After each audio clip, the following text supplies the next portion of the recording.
નમસ્કાર દર્શક મિત્રો, તહેલકા ન્યૂઝમાં આપનું સ્વાગત છે અને હું આપની સાથે વૈશાલી પોબાલ. કરીશું નજર સમાચાર. ભરૂચથી આપણા ભારત દેશની સંસ્કૃતિનું ખૂબ જ નજીકથી અનુભવ કરવા માટે નીકળેલા ઇંગ્લેન્ડના સાયકલિસ્ટ ક્રિસ ગ્રીન ભરૂચ આવી પહોંચતા ભરૂચના પ્રખ્યાત સાયકલિસ્ટ શ્વેતા વ્યાસ અને રાજેશ્વર રાવ દ્વારા તેમનું સ્વાગત કરવામાં આવ્યું. ક્રિસ ગ્રીન આખું ગુજરાત પ્રવાસ માટે નીકળ્યા છે અને અમદાવાદથી તેમણે તેમની આ સાયકલિંગ યાત્રા શરૂ કરી છે.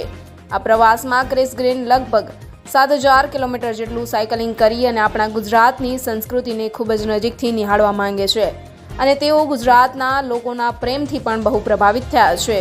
ક્રિસ ગ્રીને શ્વેતા વ્યાસ સાથેની શુભેચ્છા મુલાકાતમાં જણાવ્યું કે તેઓ ગયા વર્ષે પણ ભારતમાં મુંબઈ ટુ ગોવા પ્રવાસ સાયકલ દ્વારા કરી ચૂક્યા છે અને તેમને ભારતની સંસ્કૃતિ ખૂબ જ સારી લાગી, તેથી આ વર્ષે તેઓ આખું ગુજરાત સાયકલ યાત્રાથી ફરવા માટે નીકળ્યા છે.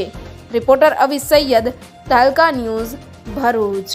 નમસ્તે, મારું નામ શ્વેતા વ્યાસ છે. આજે સવારે હું અને રાજેશ્વર રાવ સાયકલિંગમાં નીકળ્યા હતા રોજની જેમ, તો અમને ઇંગ્લેન્ડથી આવેલા એક સાયકલિસ્ટ મળ્યા છે, ક્રિસ ગ્રીન, જે ઇંગ્લેન્ડના યોર્કશાયરથી આવ્યા છે અને ફિલહાલ એ આપણું ખૂબસૂરત ગુજરાત એક્સપ્લોર કરી રહ્યા છે. અને ક્રિસ ગ્રીન ભાઈએ કહ્યું કે એ આજથી પહેલાં પણ ગયા વર્ષે એ બોમ્બેથી ગોવા પણ સાયકલિંગ કરી ચૂકેલા છે અને એમને આપણું ઇન્ડિયા બહુ જ ગમ્યું, એટલે પાછું આ વખતે ગુજરાત સાયકલથી એક્સપ્લોર કરવા માટે આવ્યા છે. Chris sir, would you like to say anything about this cycling journey please? I'd like to say that I come every year. I enjoy it so much. India is so safe for me as a cyclist and for my possessions and my things.